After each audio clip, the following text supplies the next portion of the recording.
scary stories. I just came out of a relationship and felt like a bit of casual dating will be fun. So I went on to Tinder. I made it clear to a few people I actually matched with and spoke to that I did not want anything serious, just a dinner date or a pub night here and there. I matched with a really cute guy. Let's call him Pete. He had just moved to my city and also wasn't looking for anything serious. He just wanted to meet some people and see some local spots. The first night that we met up at a well-known Topaz bar, I chose this place because I had a few friends there that were waitresses and the bar staff, so I felt safe meeting a stranger here. He was on time.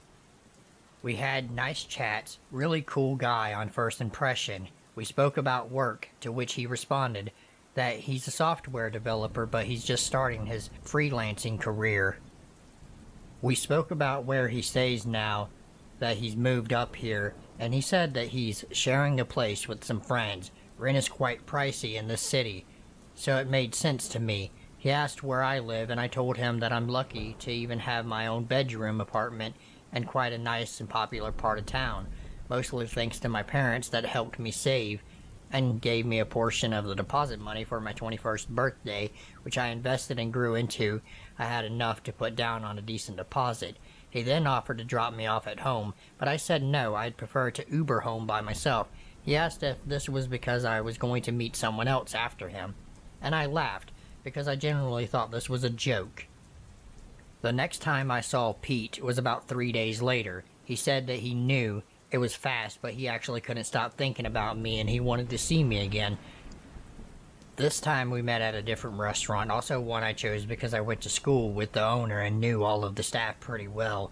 The place is a little bit more pricey, and he got super annoyed with me for ordering as much as I did. I couldn't understand why, since I insisted on paying for my own stuff both times we met.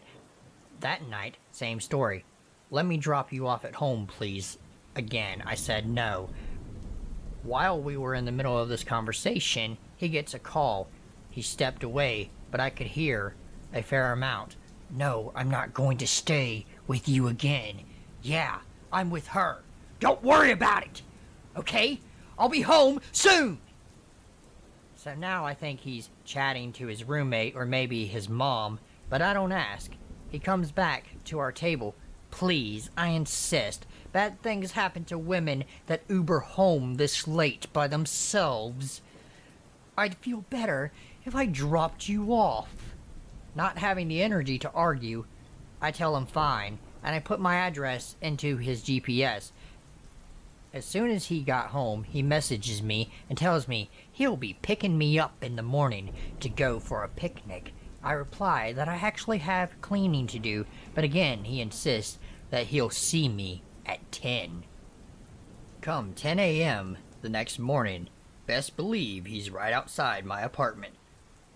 I get into his car, and he leans over to kiss my cheek. I notice that his breath stinks.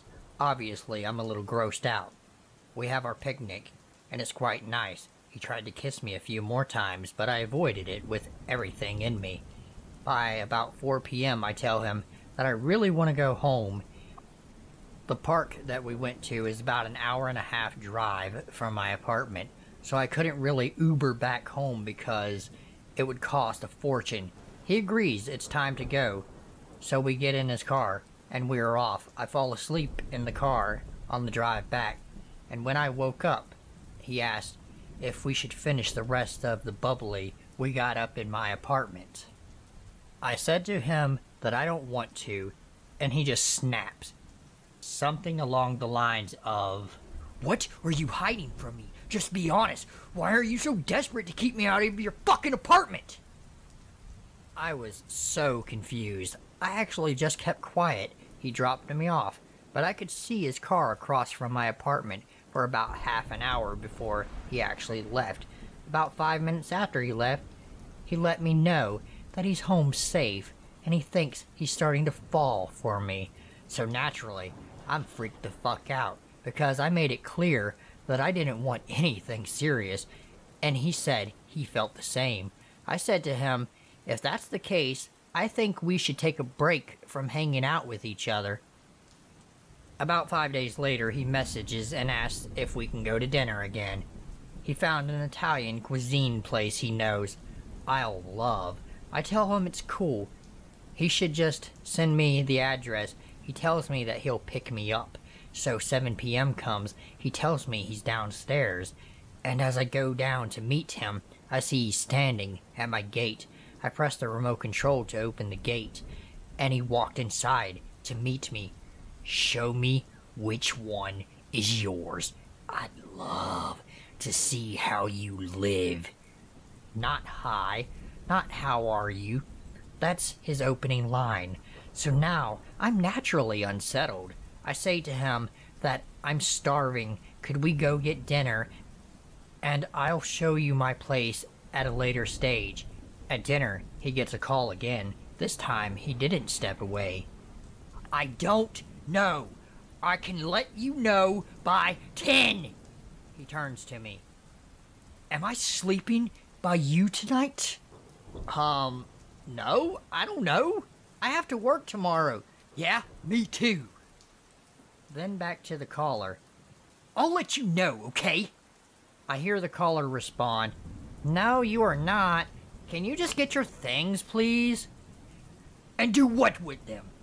Take them to that girl you were seeing. I'm done asking you.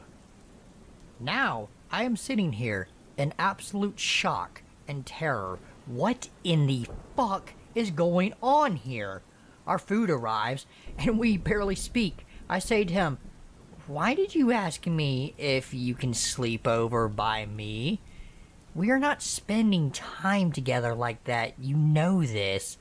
He then spins the story about how he just wants to hang out and again, see how I live. So I then say to him, very frankly, that I don't like having strangers in my apartment. He gets very touched, and the bill arrives. As per usual, I pay for myself. He pays for himself. I say to him, I'll get an Uber home, and he says, what's the use? I already know where you fucking live. Let me drop you off. By now, I have already decided that this will be the last time I see him. I get into his car and reach for my jumper that I threw in the back when he fetched me. I notice a bag in the back of the car full of clothes and toiletries, as well as a pillow. I don't really think much of it. I don't personally drive or own my own car, but I know my sister always has the most random shit on the back seat of her own car.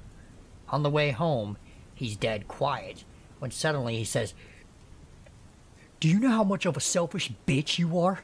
I've had no issue driving you around, but you don't want me to sleep over by you? I say to him that I've never had an issue with Ubering, and if he's so touched, I also have no issue with paying him what the Ubers would have cost me. I'm over this, and I'm not even playing nice anymore. His phone rings again. The caller says, your stuff is in the security room by the gate, Pete. Stay with your girlfriend or stay with your mom. You are fucked for taking advantage of everyone like this. Pete responds, I don't speak to my mom, and you know this, you fucking bitch, and then hangs up.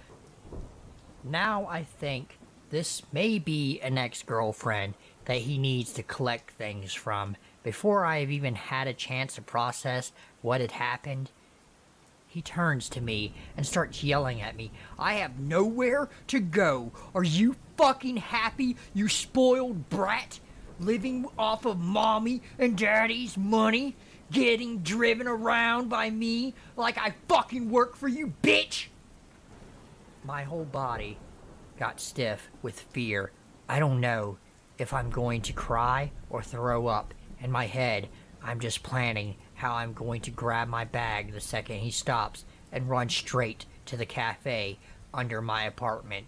If you run through the cafe, you can get to the gate that takes you to the back part of my apartment, and it works with fingerprint access. There wasn't time to still find my keys in my bag, but I didn't want the main gate I normally use to open wide enough for him to get in when I go in. He stops at my apartment, and as planned, I jump out, run into the cafe, run out the back, through the little gate, up to the second floor. My apartment was on the fourth floor, and I hammered on a neighbor's door. I went inside and told her and her husband everything that had happened, and asked if they would mind calling the cafe to explain why I ran through with no explanation and in such a state. I blocked Pete, and I haven't seen him since. I'm still not sure what his case was. From what I gathered, he was basically homeless, and I think he wanted to get into my apartment to maybe sleep over there for a while. I'm not sure if the girl that kept calling him was also a Tinder date that let him into her apartment and he just never left. All I know is that he scared the living daylights out of me, and I never ever want to fucking see him again.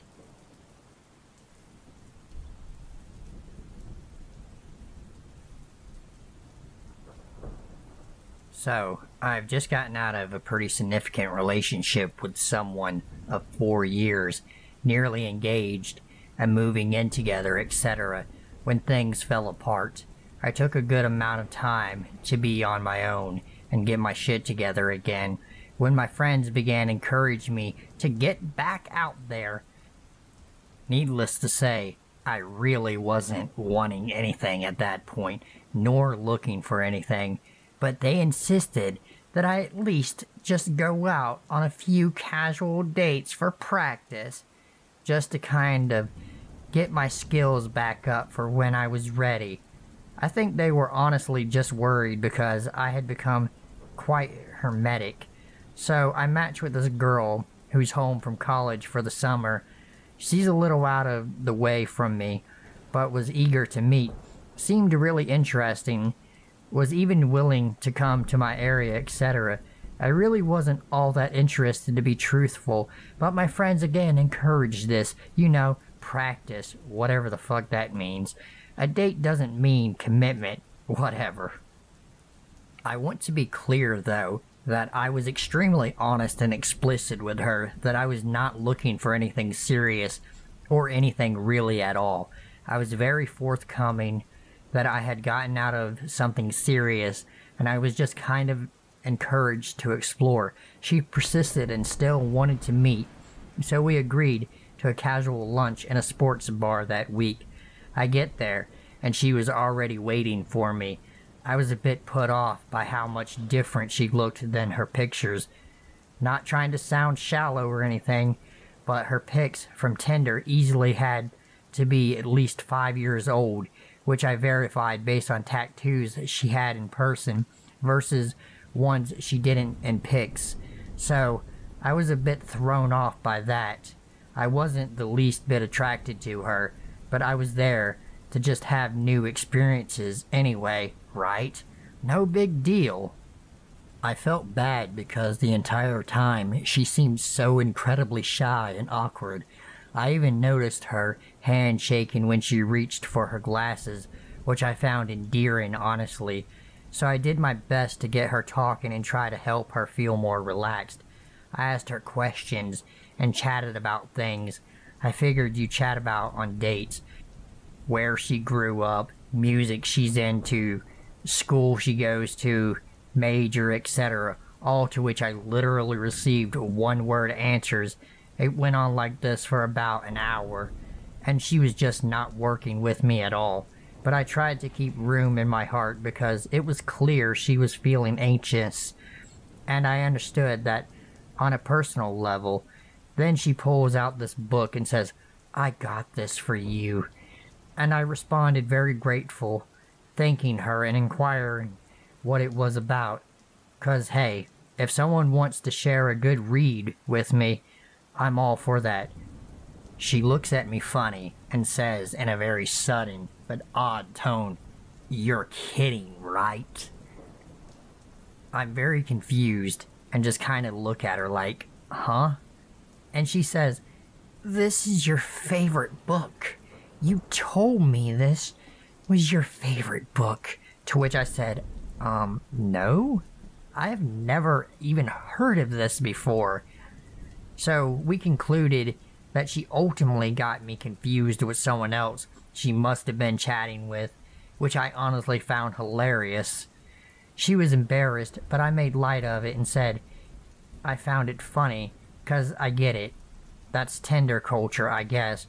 So as we finished lunch, and I'm still receiving one-word answers despite our funny moment, I kind of become a bit suggestive that we should conclude our date by saying I had to get back to feeding my animals and do some laundries, etc. But she became very adamant on spending more time and asked if we could go do something else. I was genuinely trying to be a decent person, so I agreed, and we found a nearby park to walk. That's where shit gets weird. We sit on a park bench. Mind you, it's broad daylight. There's kids playing basketball nearby, folks jogging by. I start trying to make conversation yet again, but still get the one-word answers. Then, out of seemingly nowhere, without any warning whatsoever, she proceeds to just kiss me really aggressively, tongue and everything. I was honestly just so shocked I stood there frozen, not knowing what the fuck to do. I had this timid, shy woman who's really not made conversation with me at all, who was so nervous she visibly was shaking, just turned into a frickin' bear mauling my face in like 6 seconds. My head was spinning with confusion and anxiety, and I swear it felt like it lasted forever, and I just prayed for it to stop. I was so put off and honestly a bit afraid to do or say anything. Like, what do you even do in this situation? I was just hoping that she'd pick up on my very obvious body language, that I wasn't reciprocating anything at all. I was completely unprepared for a situation like this. Then, some really nasty guy walks by gawking and catcalling, and literally begins propositioning us into a three-way. And I'm just like, what the fuck is going on? I need to get out of here. I was 1,000 different types of uncomfortable. I ended up managing to ward him off after telling him very politely no more than several times. All the while she's just laughing, and I'm thinking, who even are you? Dr. Jekyll and Mr. Hyde over here? What the fuck? So he leaves, and I'm insisting now that I need to leave and go home. She seems to ignore whatever I'm saying and gets very close to my face again and says, "Did you like that? Do you think I'm sexy? Do you want me?" When I tell you I was so fucking nervous, I was like, I really need to get home. And she was just like, "Can I come?" And I told her very firmly, no. She literally tried to persuade me to let her come back to my place with me, and I had to say no more than once, like 3 times. So finally I'm home, and frankly, just kind of shaken up. I hadn't really done the dating thing in quite a long time, but that felt very abnormal. She then texts me after she gets home and asked me out on a second date, and I was very kind despite being made incredibly uncomfortable. And I told her that I thought that she was a very cool chick and I had a nice time. Lie. But that I did not feel anything there, and reminded her I wasn't looking for anything. She then text bombed me a bunch of crazy shit, saying how she didn't understand and was so confused, that she thought I was so into her and that things went great. I did not respond to any of these because now she's continuing to cross my boundaries. I said what I needed to say, and I thought I was being decent by at least being honest. So the text continued, and I figured they were going to stop eventually because it was a first date. How can someone be so upset over someone not reciprocating on a first date? They did not stop. By reading the text, you would have probably thought that we just ended a 2-year relationship. Then she began calling, at which point I had to block her number. So nightmare Tinder girl, please, for the love of everything, let's never, ever meet again.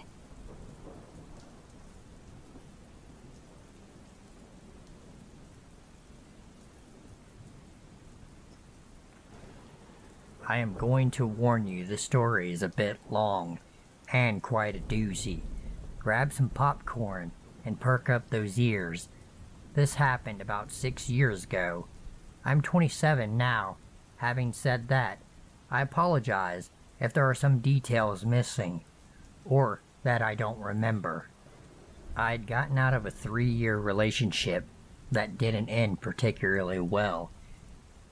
I did not want to be one of those girls that made her way through a friend group, if you catch my drift. I wanted a change of scenery.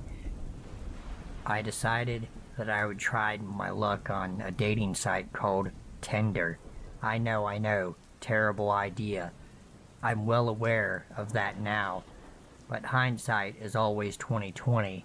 In my mind, most of the dating sites are a cesspool of incels, catfish, and desperate people. To my surprise, I actually went on several decent sites. No red flags, creeper vibes, or weird feelings. Luckily, I made my mom aware of what I was doing, so whenever I'd go on a date, she'd know where I was and when I was going to be home. Mama didn't raise no idiot, right? Wrong. This is when I came across Dennis's profile. He seemed chill, kinda cute, and somewhat interesting, so I sent him a message. He was playful and had a sarcastic sense of humor, right up my alley. I decided to give him a shot. We meet at a coffee shop and had some very engaging and interesting conversations. Dennis was 5'9", normal build, balding with a reddish hair, and glasses. He definitely gave off some nerd vibes.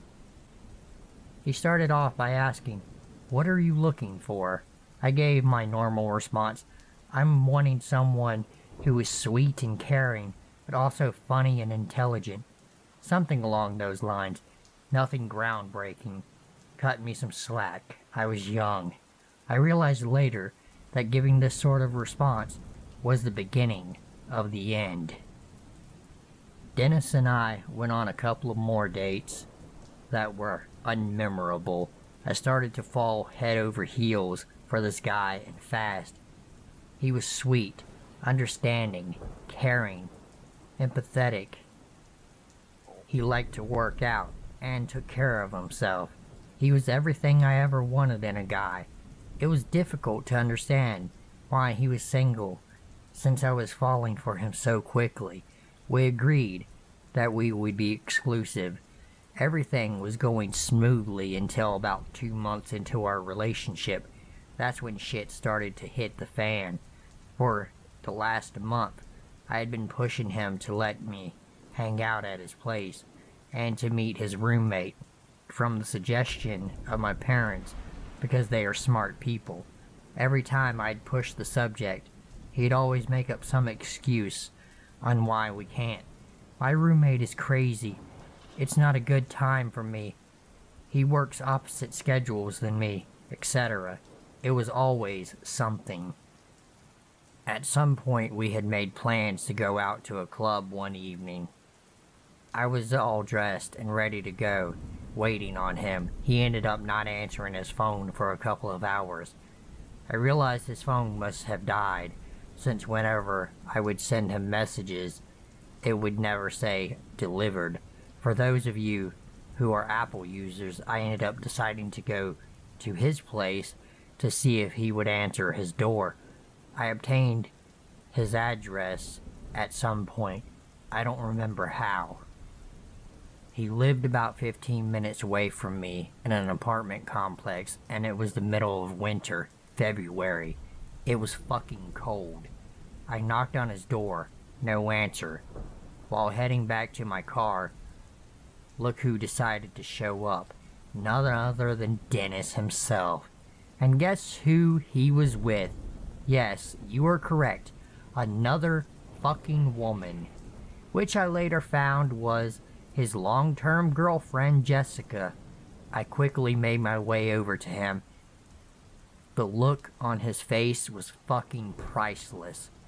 His face deadpanned as soon as he saw me. He whispered something to the girl he was with, and she made her way inside. He came over to me and was speechless at first. I am very surprised to see you here. Really? We had plans, remember? I wanted to see if you were home.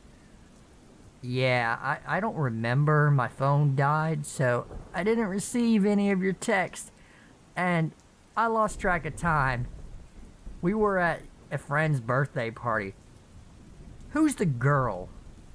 Oh, she's my roommate. I thought the guy was your roommate. He was. She's my other roommate, and a very good friend. Mind you, I'm a very skeptical person, and alarm bells were definitely going off in my mind. In accordance with my parents' numerous warnings. However, Dennis is the sort of person who is very good at talking himself out of situations. His reasoning behind the decisions he makes, why he made them, etc.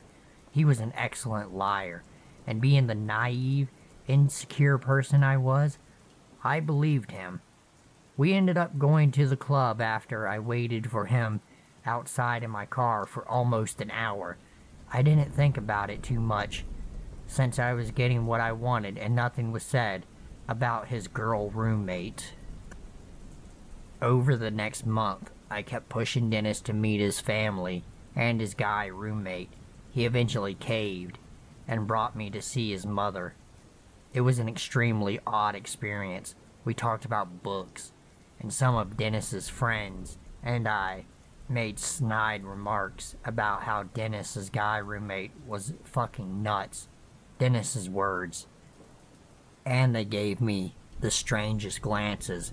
This would make more sense to me in about a month or so. Eventually I started to realize that Dennis's stories weren't adding up, and I started to see holes in his stories. He would only see me on Tuesday and Thursday evenings because he worked a lot of overtime. He would never be flexible or change his mind or even allow me to attempt to change his mind. If he was late coming to see me, which started to happen pretty frequently, he would send me screenshots of his work and his work vehicle and line waiting to get washed, or he would send me screenshots of his bathroom saying he just wanted to freshen up. When I would ask for a picture of him in that moment of him in his bathroom mirror, he declined. He refused to send any pictures of himself, proving that he was where he claimed to be. He would also take unusually long bathroom breaks at my house after sex. I saying like 20 or more minutes long breaks. I know, another huge alarm bell. Everything came to a head about a month or so later. I told Dennis that I wanted us to go somewhere with no phone service so that we could truly spend time together without technology being a distraction. He agreed. We ended up making plans to spend 2 to 3 days in Canada. It was still early in our relationship, 4 months, and my mom wanted to make sure I was safe, so she took down Dennis's driver's license and made a copy of it, as well as his license plate. Thank you, Mom. The trip ended up relatively uneventful until the last evening in the hotel room. I'm not sure if it was on purpose or if he was actually asleep. Dennis ended up rolling over to my side, pulling me in close and saying, "I love you, Jessica." That made my blood run cold. I was so upset. Tears started to blur my vision as I got up out of the bed. My parents were right all along. He was a liar and a cheat. Did I break it off? No, of course not. That would make sense. Why? I was naive and desperately in love with him. I also didn't want to admit it to myself that I had been played, or that I was the side chick. So I acted as if nothing was wrong, and I didn't even hear what he said that night. Of course, it didn't get rid of the aching feeling that I had for several weeks. I began to have bad anxiety and panic attacks on my way to school because of the bad feeling in the pit of my stomach. Dennis was constantly lying to me, and I mean constant. It was so bad that I ended up starting to feel angry. I let that feeling simmer for a couple of days until I decided to do something about it. When realizing that you were right all along and things weren't just a strange coincidence, it's very bittersweet. On a freezing March day, after an exhausting day at school, I wanted to get rid of the nagging feeling in the back of my head once and for all. I decided to head for Dennis's apartment complex to see if he was still lying to me about living in the apartments with this girl roommate. I got out of my car. I was shaking. I didn't know it was from anxiety or from anger that was starting to bubble below the surface. Was he lying about this girl roommate? You bet your sweet ass he was. I knocked on his door and hid myself from view of the peephole.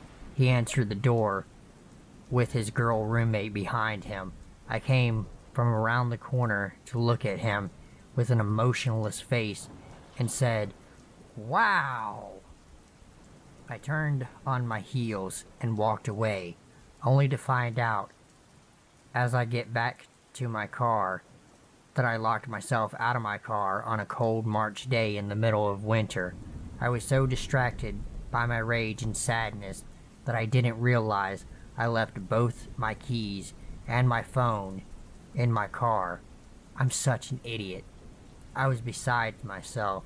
I didn't know what to do. I locked my phone in my car along with my keys. How the fuck can you do that? I was so angry at myself for being a fucking moron. Not only that, I was in the parking lot of my cheating ex-boyfriend's apartment complex. I wish I was making this up. I really do. With nothing else to lose, literally, I walked back to Dennis's apartment and knocked on their door. Jessica answers, and I beg to use their phone to call AAA. Jessica surprisingly agrees and let me use her phone. This entire time, Dennis is agitated and kept walking around after I got off the phone with AAA. At one point, he even went outside with a coat hanger in an attempt to unlock my door, but to no avail. During that time, I took advantage of me being alone with Jessica to get some information out of her, like how long they had been together, where did they meet. I felt as though I was an auctioneer. I was shooting 20 questions at her rapid fire before Dennis came back in. By the end of it, I had more than enough information to prove that Dennis was not who he says he was. Everything started to make sense, and puzzle pieces began connecting. One of the biggest aha moments for me was when we both were talking about being in a relationship with him on Facebook. It turns out this sly motherfucker created 2 different Facebook accounts to ensure he was in a relationship with us both, only to block the other girl on that account, guaranteeing that neither of us would come across each other or his other Facebook account. I remember in the beginning I commented on how his Facebook profile was super limited and didn't have anything on it. He claimed it was only because he used Facebook to befriend co-workers on it and didn't use it much. Anyway, near the end of our conversation, I tried convincing Jessica that Dennis was a pathological liar and didn't care about her. It was at this point I realized that Jessica could have been aware of everything that Dennis was doing and was in on it, or she was just that naive. I tried texting her after I had left their apartment to try and talk some more sense into her, but it was useless. Dennis was with her alone, and he was master at skewing and spinning stories. Unfortunately for him, I had no more trick up my sleeve. Over the course of the next week, I spent my remaining few free hours I had, if I wasn't studying or working, gathering evidence against Dennis. I did research on Dennis and Jessica through Google, but mostly Facebook. This is the scary part about Facebook. If you don't have your privacy settings on lock, I found out who Jessica's parents were and decided to send them a message through Facebook with all the evidence I have collected over the past week and a half against Dennis, ensuring that they would believe me and my story. And when I say evidence, I mean photos of him and I, screenshots of conversations we had through text, pictures of him and I, etc. All of these pictures, text, conversations having timestamps to show that he was seeing me at the same time he was seeing Jessica, hoping that they wouldn't write me off as some crazy ex-girlfriend or psycho bitch. Wishful thinking, am I right? I thought that there was something you should know. Your daughter is being lied to by her current boyfriend, Dennis.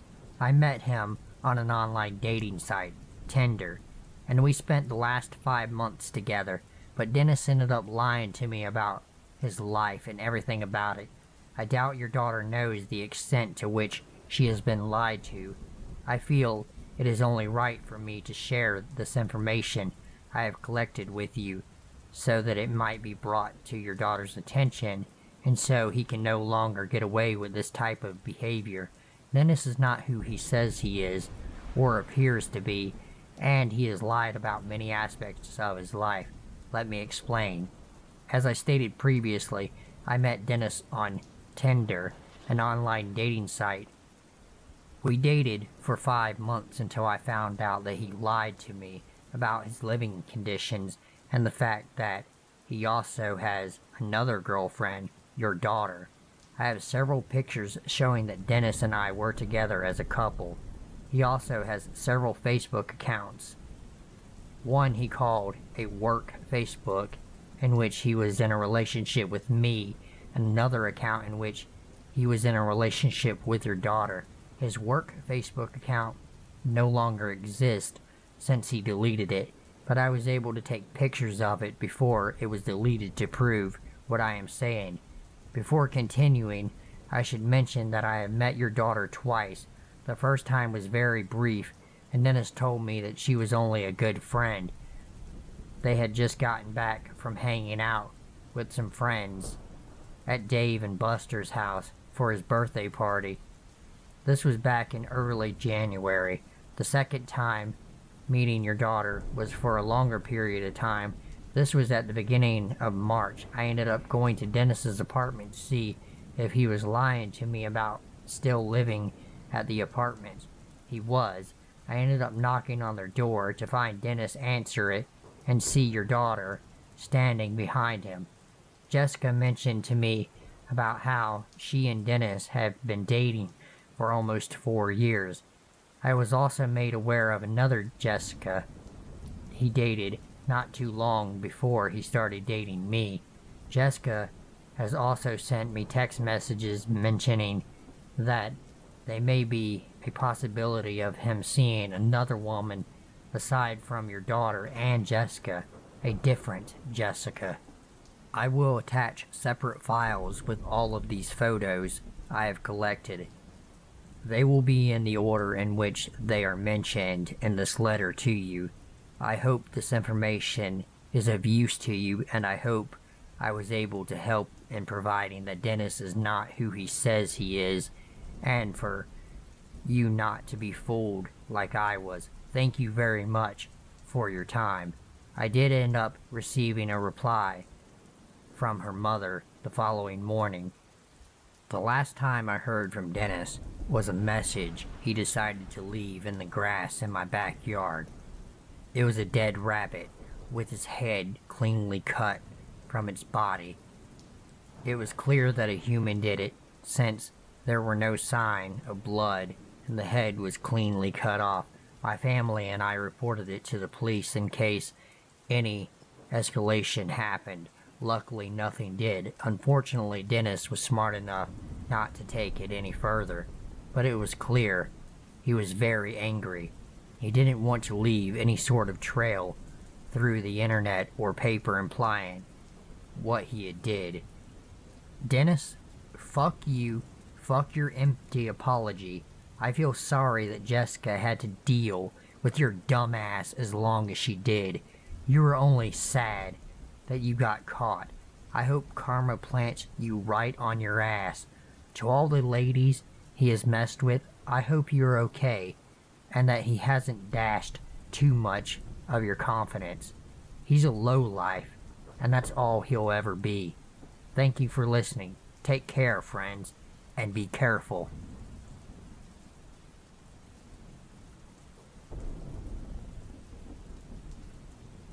If you're new, go ahead and hit the like button and subscribe to my channel, as it really helps me out. And if you are already subscribed, welcome back and thank you for subscribing.